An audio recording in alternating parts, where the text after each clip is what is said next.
Buongiorno, benvenute e benvenuti a questa edizione del mattino del nostro telegiornale. A Capaci siamo nel Palermitano, una lite tra giovani finisce con un accoltellamento. Un ragazzo è ferito, il codice rosso e la rissa pare che sia nata per futili motivi. Sentiamo Marco Gullà. Ancora violenza, ancora una rissa che sfocia nel sangue. Una discussione tra ragazzi si è trasformata in un grave episodio di violenza a Capaci nel Palermitano, teatro dell'accaduto Piazza della Repubblica, dove ieri sera una colluttazione tra più giovani è degenerata fino all'uso di un coltello. Secondo una prima ricostruzione dei fatti, la lite sarebbe scoppiata per futili motivi ancora da chiarire e in pochi istanti i toni si sarebbero accesi fino a quando uno dei partecipanti avrebbe estratto un coltello. Un ragazzo è stato colpito da uno o più fendenti, riportando ferite che hanno reso necessario l'immediato intervento dei sanitari del 118. Il giovane è stato trasportato d'urgenza in ospedale, dove si trova attualmente sotto osservazione medica. Sul posto sono intervenuti i carabinieri della stazione di Capaci, che hanno transennato l'area per consentire i rilevi scientifici e avviato le indagini per individuare l'autore dell'aggressione. I militari stanno ascoltando i testimoni presenti al momento dei fatti e stanno acquisendo le immagini delle telecamere di videosorveglianza della zona che potrebbero aver ripreso le fasi dell'accoltellamento. C'è stato un assalto all'ufficio postale di Gravina, siamo in provincia di Catania, 3 i catanesi arrestati, i rapinatori già avevano nella loro borsa 150.000 euro di bottino. Sentiamo Emanuela Corsi. 3 catanesi di 28, 55 e 60 anni sono finiti in manette per una tentata rapina in concorso nell'ufficio postale di Gravina di Catania. Li vediamo in queste immagini registrate dalla telecamera di videosorveglianza in azione. Uno di loro, con un arnese artigianale a forma di L, studiato come una sorta di braccio meccanico, abbassa dall'esterno il maniglione antipanico e riesce ad aprire la porta delle poste, mentre il complice entra con un borsone in tela da riempire con la refurtiva.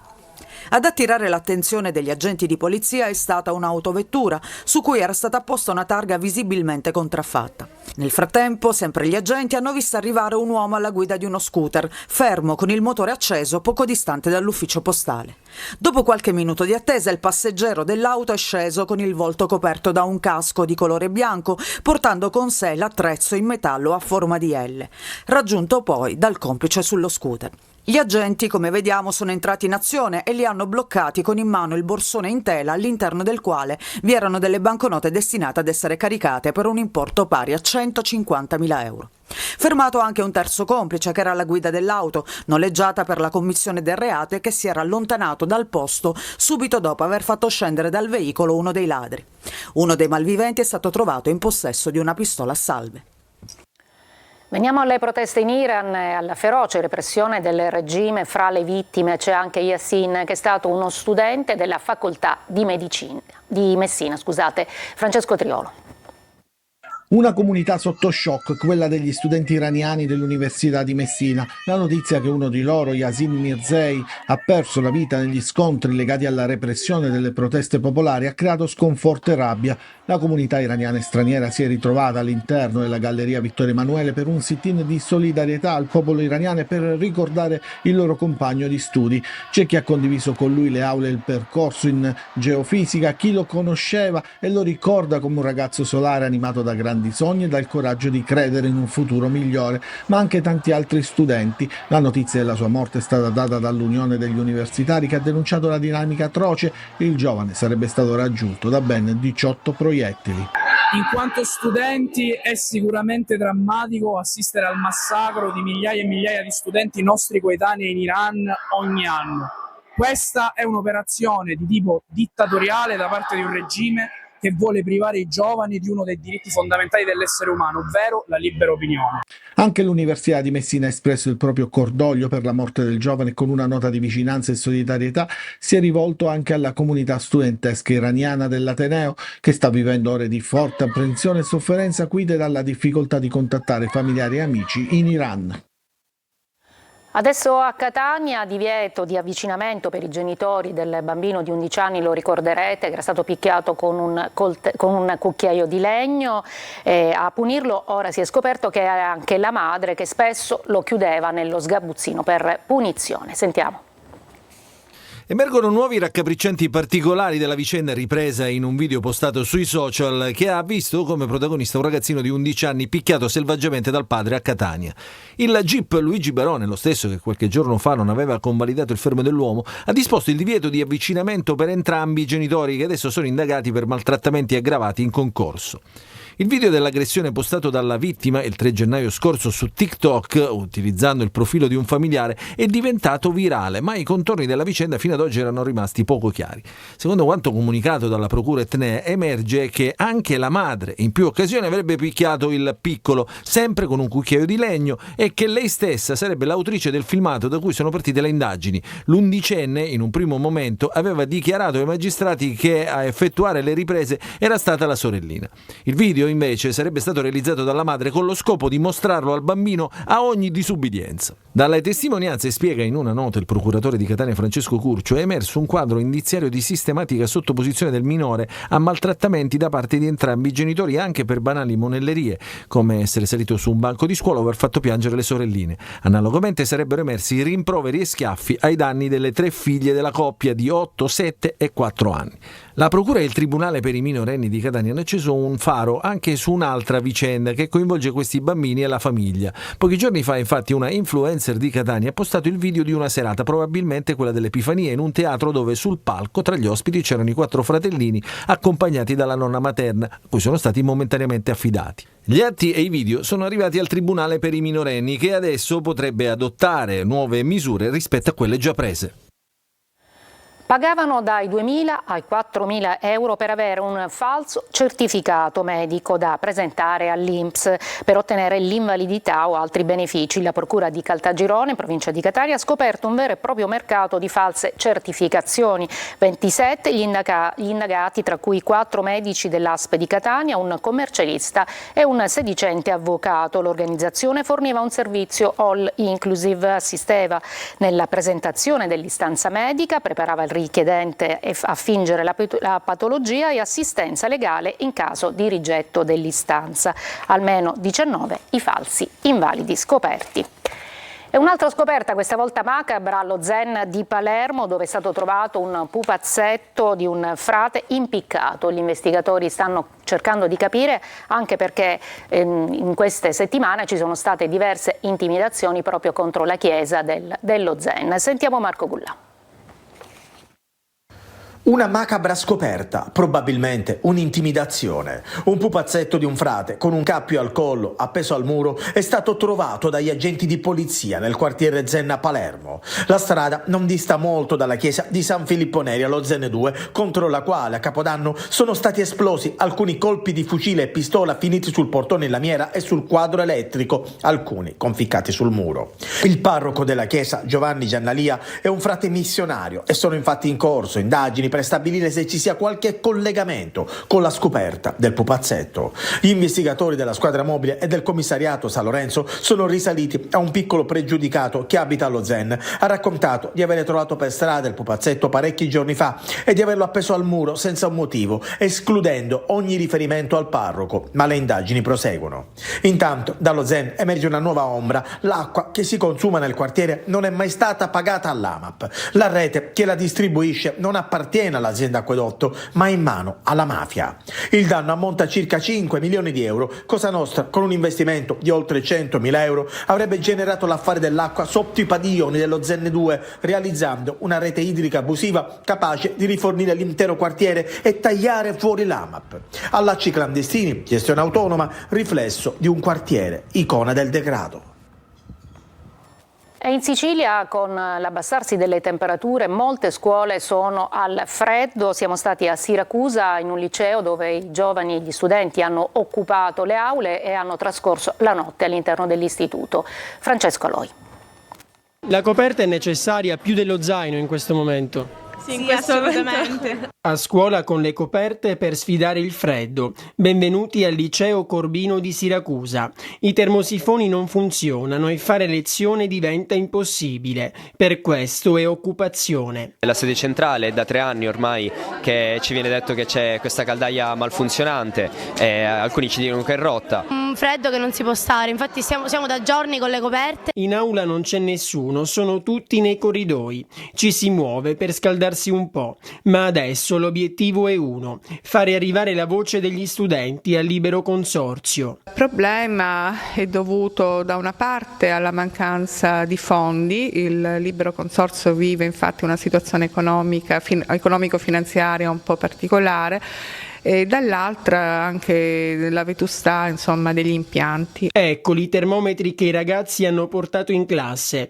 Temperature troppo basse. Così lunedì l'uscita è stata anticipata alle 11:30. Io vorrei porre una domanda alla provincia, appunto, ma in cosa state spendendo? State spendendo per la nostra educazione? Perché non mi pare. Noi siamo in delle condizioni in cui dobbiamo fare lezioni con 9, 10, 12 gradi in classe, non mi sembra abbastanza normale. Ma il problema riguarda un po' tutti. Per questo domani in città ci sarà una grande manifestazione degli studenti, anche se il freddo in aula non conosce confini. Da Palermo a Catania, la musica, anzi la temperatura, non cambia. La Sicilia è la seconda regione d'Italia per casi di influenza, l'appello dei medici a vaccinarsi. Emanuela Corsi. La campagna vaccinale non è decollata in Sicilia, è maglia nera a livello nazionale, appunto, per l'adesione alle vaccinazioni. Eh sì, purtroppo, nonostante i nostri sforzi, le nostre promozioni, la vaccinazione antinfluenzale non ha raggiunto dei livelli ottimali. Siamo al di sotto del 50% nei soggetti a rischio, parliamo quindi di soggetti con più di 60 anni di età o nei bambini dai 6 mesi ai 6 anni. Vaccini importanti per i soggetti fragili, però abbiamo visto che c'è stato un ultimo caso, un decesso di un uomo di 50 anni che apparentemente non aveva patologie. Infatti noi raccomandiamo la vaccinazione perché le complicanze dell'influenza raramente, ma possono essere letali. Si parla tanto di questa variante K, dottore, che è molto aggressiva e che a quanto pare però buca il vaccino. Cosa ci vuole dire a tal proposito? È comunque una variante di un ceppo contenuto nel vaccino, quindi il vaccino funziona, anche se funzionasse un po' meno, ma sicuramente protegge dalle complicanze. Le mascherine possono essere utili soprattutto quando si va a visitare dei pazienti ricoverati, dei parenti, degli amici che sono fragili e noi non sappiamo se siamo portatori del virus influenzale. Quindi usare la mascherina in questi casi particolari protegge sia noi stessi sia i nostri vicini. Una breve pausa poi a Catania, dove procedono i lavori per la realizzazione della cittadella sportiva di Inesima.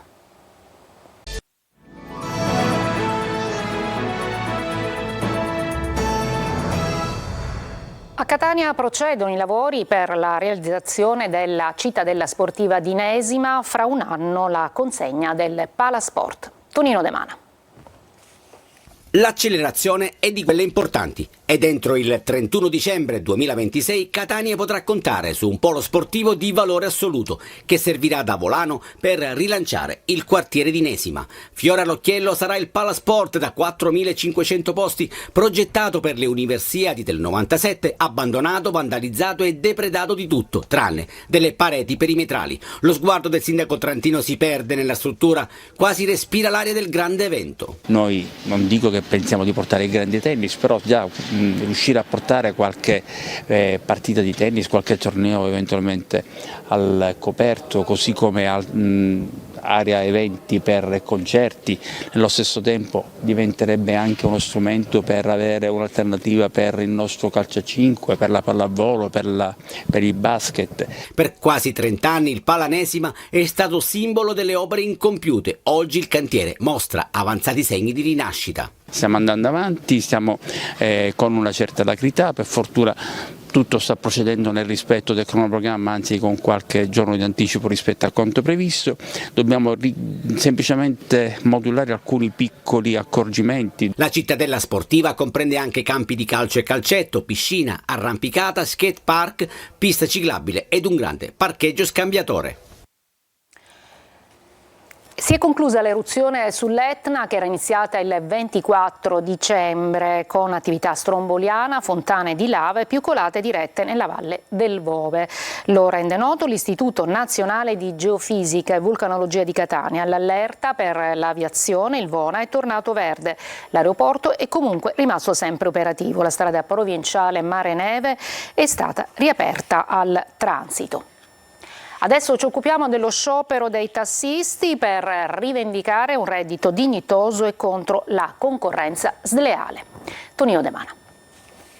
Freno a mano tirato e protesta nazionale dei tassisti contro le manovre politiche e gli interessi delle multinazionali, con un attacco specifico a piattaforme come Uber accusate di elusione fiscale. Anche a Catania è massiccia l'adesione dei tassisti allo sciopero indetto dalle principali sigle sindacali. Secondo i manifestanti, il fatturato di Uber Italy equivale a quello di oltre 450 licenze, ma con un gettito fiscale irrisorio per lo Stato. Siamo contrastati da questo Uber, da queste multinazionali che sono contro di noi, e non è possibile perché noi lavoriamo regolarmente e loro lavorano slealmente. Si protesta per rivendicare un reddito dignitoso, per difendere il servizio pubblico e quindi per la sopravvivenza. Dobbiamo sottostare alle tariffe comunali, mentre loro lavorano a loro piacimento. Se c'è lavoro alzano il prezzo, se non c'è lavoro abbassano il prezzo, quindi noi dobbiamo portare pane a casa, abbiamo bisogno di portare pane a casa. Un vertice è stato convocato per domani a Roma dal ministro Salvini. Apprezzamento di Confcommercio Sicilia per il lavoro portato avanti dal governo regionale, frutto anche del dialogo costruttivo maturato nelle scorse settimane. Il presidente regionale Gianluca Manenti si dice fra l'altro soddisfatto per l'approvazione della bozza di decreto che destina 13 milioni e mezzo a misure di sostegno per le micro, piccole e medie imprese del commercio. Breve pausa allo sport con il calciomercato del Catania.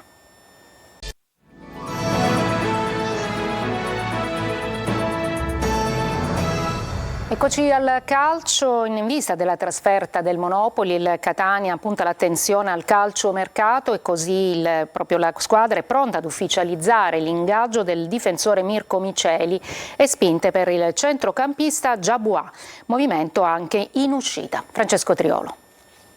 Il primo posto riconquistato grazie al pari del Benevento, fermato a Caserta, la voglia di dare continuità e non fermarsi, e poi il mercato. La settimana del Catania è piuttosto intensa e le buone notizie arrivano soprattutto dai movimenti in entrata ed uscita. Con il Monopoli, avversaria domenica sera dei rossazzurri, è stato trovato l'accordo per il trasferimento in Sicilia del difensore 34enne Mirko Miceli, da 2 stagioni in forza ai biancoverdi. In questa stagione ha timbrato 18 presenze e realizzato 2 gol. Per lui è pronto un contratto biennale. Il giocatore è atteso in gruppo nei prossimi giorni dopo le visite mediche, in tempo utile per essere convocabile proprio per la trasferta contro la sua ex squadra.